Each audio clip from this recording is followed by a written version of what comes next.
Les Havraises au défi de Fleury, retour de l'Arkema Première Ligue. L'objectif côté normand, bonifier cette magnifique semaine montpelliéraine. Ces 2 victoires en championnat puis en coupe qui pourraient changer le destin des Havraises dans le bas de tableau et dans la quête de maintien.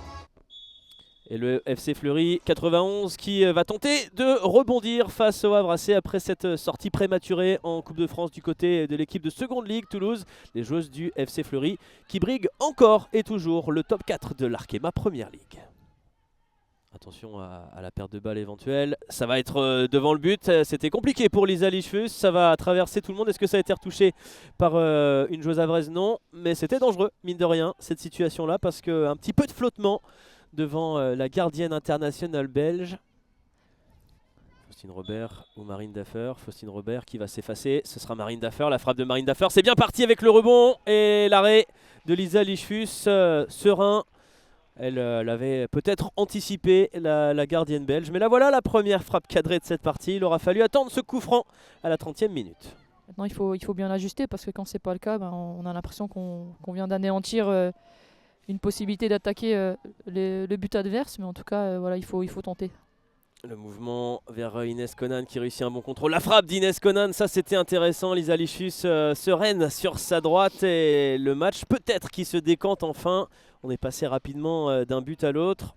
Et il va y avoir un bel appel de Zoé Stevenard. Le contrôle est intéressant, le centre à venir dans la course. Il y a du monde dans la surface, mais il y a surtout encore Anaïk Butel. Sauf que là, elle remet sur Loricans qui va se retourner. Eva Kouach, à nouveau, une position de frappe. La tête peut-être qui va surgir. La première situation négociée par Constance Picot. Elle dégage ce ballon des 2 points devant Ikram Adjabi. Et je pense qu'il le fallait.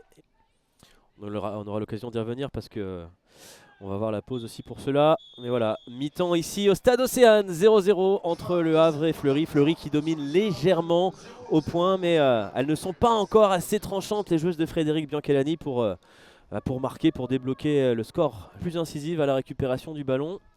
Et les joueuses de Fleury qui en bénéficient aussi peut-être. Et peut-être qu'il va y avoir une reprise de la tête tentée par Evelina Kamchik là dans la bonne zone. Ça se rapproche, indéniablement.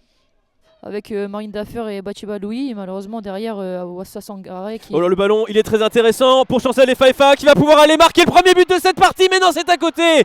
Malheureusement, quelle énorme situation pour les Normandes. On l'a vu au fond, celui-ci, parce qu'il était brillamment donné.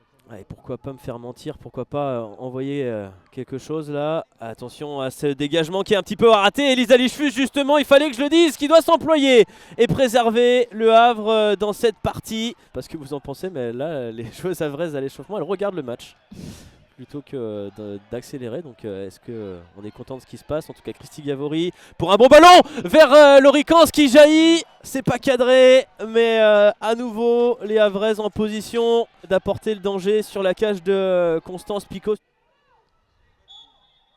Et c'est terminé sur une bonne dynamique. Le Havre qui glane un bon point face à un prétendant au top 4. Les joueuses de Fleury, une semaine après leur élimination en Coupe de France féminine, devront se contenter de ce 0-0 en Normandie.